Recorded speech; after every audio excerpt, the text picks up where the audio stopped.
Aujourd'hui, on va plonger dans un sujet brûlant dont tout le monde parle, le Liberation Day. Ce terme fait trembler les investisseurs et pour cause, on voit une instabilité énorme sur les marchés et ça ne concerne pas que le Bitcoin. Alors c'est quoi ce Liberation Day? Pourquoi ça secoue autant les cryptos et même les marchés traditionnels? Et quel rôle joue la géopolitique là-dedans? Et ben c'est exactement ce que je vais t'expliquer dans cette vidéo. Salut, moi c'est Jay, nous sommes le lundi 31 mars 2025 et aujourd'hui on va analyser le Bitcoin, l'Ethereum et décoder ensemble les actualités crypto. Alors est-ce que t'es prêt? On va commencer.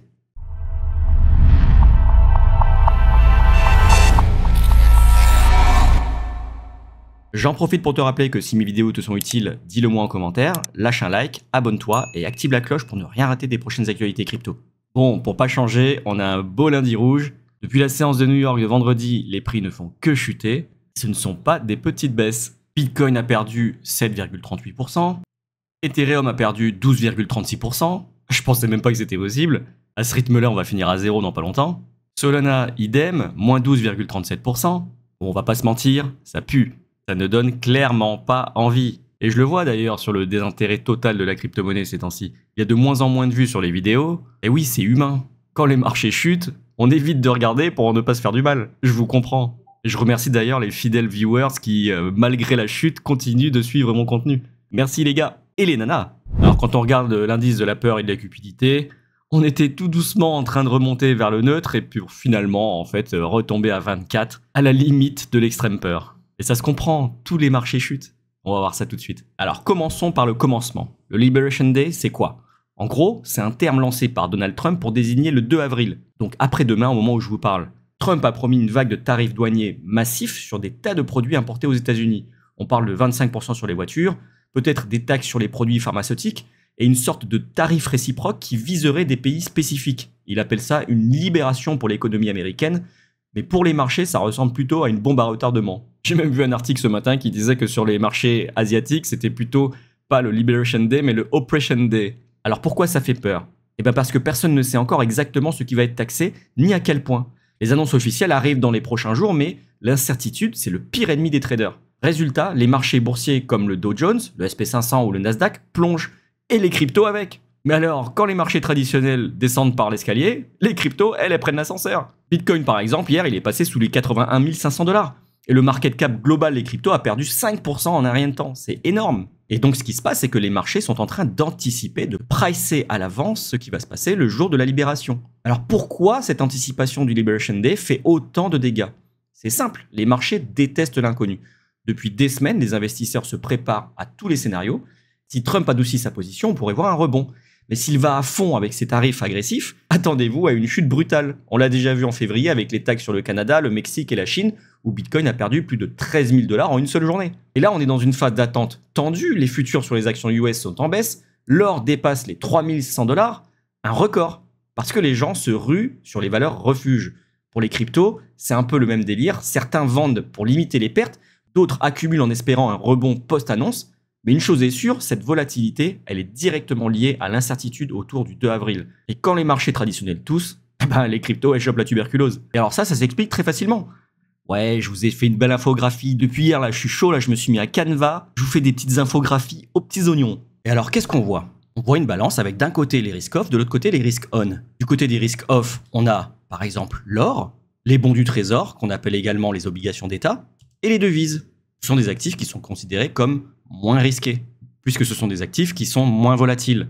De l'autre côté, on a les risques on, donc les stocks, les indices, les actions, les commodities, donc les matières premières, et évidemment les cryptos. Et alors quand les marchés sont indécis, on a tendance à aller se réfugier sur des actifs moins volatiles, tels que les risk-off. En revanche, quand l'économie va un peu mieux, ou quand les banques centrales décident d'injecter de la liquidité en baissant les taux directeurs, comme par exemple en 2020, suite à la crise Covid, il y a plus d'argent en circulation et donc du coup, la balance a tendance à se rééquilibrer vers les risques-on. C'est notamment ça qui a alimenté le bull run de 2020. Pas en partie, évidemment. Voilà, j'espère que c'était clair. On n'est pas dans un niveau de design très élevé, mais j'espère qu'au moins ça vous aide à comprendre. Du coup, on passe sur les news, et la première news nous montre une infographie, encore, dans laquelle on voit la politique pro ou contre crypto des pays depuis 2020. On se rend compte qu'il y a 47 pays qui ont facilité l'accès à la crypto-monnaie, alors qu'à l'inverse, on en a 4 seulement qui ont freiné l'accès aux crypto-monnaies. Donc on voit d'abord qu'on a 34 pays dans l'Occident qui ont approuvé les ETF et les ETP Bitcoin, les États-Unis qui ont permis aux banques de conserver des crypto-monnaies. Malheureusement, on a le Venezuela qui a banni le minage de Bitcoin en 2024. Toujours en Amérique du Sud, on a la Bolivie qui en 2024 a légalisé le Bitcoin et l'Argentine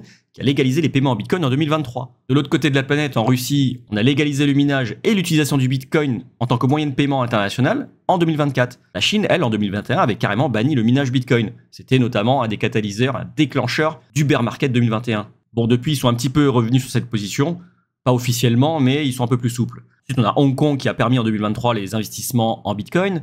En 2024, la Turquie qui a légalisé les paiements en Bitcoin. Et en 2023, le Nigeria qui a légaliser carrément le Bitcoin. Alors la news suivante qui nous montre les rendements mensuels du Bitcoin depuis 2013. Et donc ça nous montre que depuis 2013, le mois d'avril est plutôt haussier, en moyenne plus 12,98%. Alors ça veut absolument rien dire, hein, mais c'est juste psychologiquement pour se dire, voilà, avril généralement c'est plutôt haussier, on espère qu'on aura un petit rebond là pour souffler un peu, parce que depuis le mois de janvier, on chute sévère. Et alors là, on passe sur l'Ethereum où on regarde carrément du coup en trimestriel et on voit que le premier trimestre 2025, c'est le pire trimestre qu'on a eu depuis 2018. Mais en réalité, si on regarde même depuis 2016, c'est l'un des pires trimestres qu'on a eu tout court. Là, il est temps qu'Ethereum se ressaisisse parce que clairement, c'est la cata. Et la dernière news, c'est un petit graphique qui va nous montrer la psychologie des différents cycles du marché. À chaque fois qu'on commence à un marché haussier, on n'y croit pas, on se dit mais non, ça va encore se casser la gueule comme tous les autres rallyes. Et finalement, ça continue de monter, on rentre dans une période d'espoir. Puis dans l'optimisme, et là on finit carrément par y croire et investir carrément all-in sur les marchés. Alors là, en l'occurrence, c'est les marchés tout court, mais ça concerne également la crypto. Puis ça continue de monter, on est carrément hypé, on en parle à tout le monde, on augmente nos positions en utilisant de la marge. Puis vient ensuite la phase d'euphorie, on se sent carrément des génies, on se dit qu'on va devenir riche, et puis on se tape la première correction. Et suite à la première correction, on se dit mais non, ça va, il y a juste besoin de respirer un petit coup, ça va repartir à la hausse. Mais non, ça continue de chuter. Et là, on rentre dans la phase d'anxiété. Mais on commence à se poser des questions également, puisqu'on se dit que ce dip, finalement, prend plus de temps que prévu. Après, on rentre dans le déni. Mais non, j'ai investi dans des bonnes sociétés, ça va se retourner, elles vont revenir. Mais non, ça continue de chuter. Et là, on rentre carrément dans un moment de panique. Ah merde, tout le monde est en train de vendre, il faut que je sorte. Puis arrive la phase de capitulation. Allez, fuck, je sors à 100% des marchés, je peux pas me permettre de perdre plus. Puis là, on rentre carrément dans la colère. Qui donc a shorté le marché? Pourquoi les gouvernements ne font rien? Ils laissent ça arriver, mais c'est pas possible. Et là, ça continue de slow bleed, c'est-à-dire en train de saigner tout doucement. Et on rentre dans une phase de dépression. Tout mon argent pour ma retraite est perdu. Comment je vais payer toutes mes charges? Je suis un idiot. Et enfin, on revient dans la phase d'incrédulité. Quand ça recommence à monter, on est incrédule et on revient ici. Puis finalement, espoir, là. Alors, ce qui est marrant, ce sont les réponses à ce poste-là. On a un mec qui dit... Bah écoutez, moi pour l'instant, je vois plutôt les choses comme ça, c'est-à-dire qu'au lieu de repartir à zéro, on va continuer de chuter. Mais il y en a un autre qui nous concerne un peu plus, qui lui dit, bah tout le marché crypto pense qu'on est là. Effectivement, on n'a pas eu cette phase d'euphorie, donc on se dit, bah on a commencé à monter, on corrige un petit peu, mais on est toujours en phase ascendante. En réalité, la finance traditionnelle, elle, est là, puisque ça fait des années qu'elle est haussière. Donc là, on se tape une bonne correction, on est dans l'anxiété. Mais en réalité, les marchés crypto seraient plutôt ici, dans la phase de colère et de dépression. Parce qu'effectivement, on n'a même pas eu d'euphorie, mais on est passé par l'anxiété, le déni, la panique, la capitulation.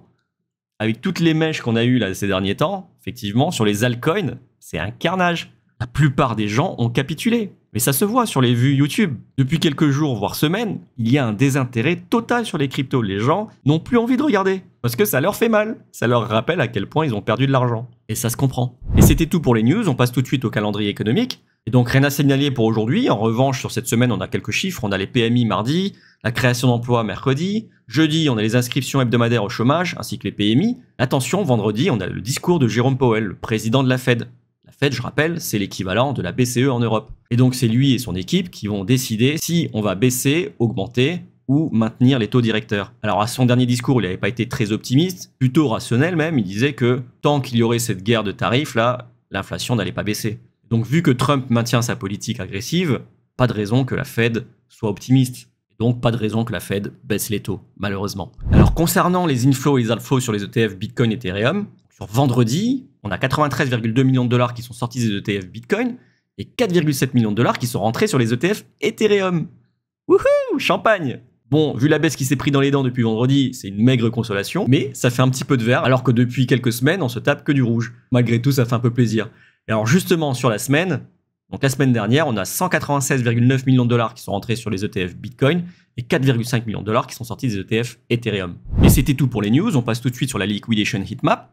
On voit que sur la journée de vendredi, on est venu racler quelques bonnes liquidations qui étaient situées sur les 82 000 $, mais ça n'a pas été suffisant, on a eu un tout petit rebond et on continue de chuter depuis. Alors, on se maintient sur les 81 000 $, ce qui n'est pas très glorieux, mais pour l'instant ça tient. Alors je vous donne mon avis, j'y crois pas une seconde. Là, clairement, on va les traverser. Parce que comme vous voyez, quand on se met en 3 mois, on voit qu'en dessous, il y a encore pas mal à aller chercher. Alors je vous disais 73 000 $, mais je vois qu'il y en a encore pas mal en dessous là, sur les 67. Ça sent pas bon, ça sent pas bon. Et quand on regarde le Bitcoin en daily, vous pouvez voir que ces scénarios, je les avais tracés depuis déjà mercredi ou mardi de la semaine dernière. Et je vous avoue que j'aurais préféré avoir tort.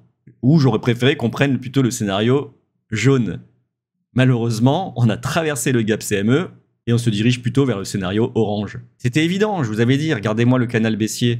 Là, on peut pas monter en fait. À moins d'une grosse surprise, cette zone de support qui était devenue une zone de résistance, on l'aurait pas traversée comme ça. Il y avait cette zone-là juste au-dessus de nous, la trend baissière, le gap CME en dessous, les liquidités aux alentours des 73 000 $. Moi, je voyais pas comment on pouvait continuer de monter. Évidemment, c'était logique qu'on allait retracer. Alors, à voir comment ça va se comporter, mais effectivement, là, le 2 avril, avec le Liberation Day, moi, je vois clairement pas un rebond à la hausse. Hein. Je vois plutôt une bonne descente aux enfers, histoire de bien racler tout le monde. Là, ça serait quand même terrible, parce qu'on va reprendre le niveau qu'on avait pré-élection US. Franchement, si on atteint ce niveau-là, ça serait vraiment pas terrible. Alors, est-ce que je resterai haussier à long terme? Oui, évidemment. Regardez, quand on dézoome, on est toujours haussier. Ça ferait quand même super mal de descendre sous les 70 000 $. Pour l'instant, je tape sur un 73 000. Et je préférerais honnêtement qu'on n'y aille pas et qu'on rebondisse avant. Si on y va, il n'y a pas grand-chose qui va nous soutenir et qui va nous empêcher de descendre plus bas. Sur l'Ethereum, bon, on a cassé la zone par le bas. On espérait une réintégration, mais finalement, c'est la direction du sud qu'on a pris.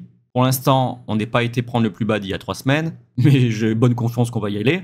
Ceux qui n'ont pas encore d'Ethereum, sachez que là, il est vraiment à prix discount. 1800 $. J'ai des copains qui en ont acheté à 4000. Ah ouais, ça fait mal, ça fait très mal. Et quand on regarde le ratio Ethereum-Bitcoin, on se rend compte que on continue de creuser. On va pas tarder à trouver du pétrole. Là où je pensais qu'on était déjà arrivé à un bottom, eh ben non, on continue. Donc là, un Ethereum vaut 0,022 Bitcoin, ce qui est historiquement bas. Vous voyez, quand on dézoome, c'est un niveau qu'on n'avait pas atteint depuis 2020, quoi. Et quand on est là à espérer de casser cette trend baissière, eh ben non, on accélère, on accélère, on a une chute qui est encore plus rapide, vous voyez, hop, comme ça.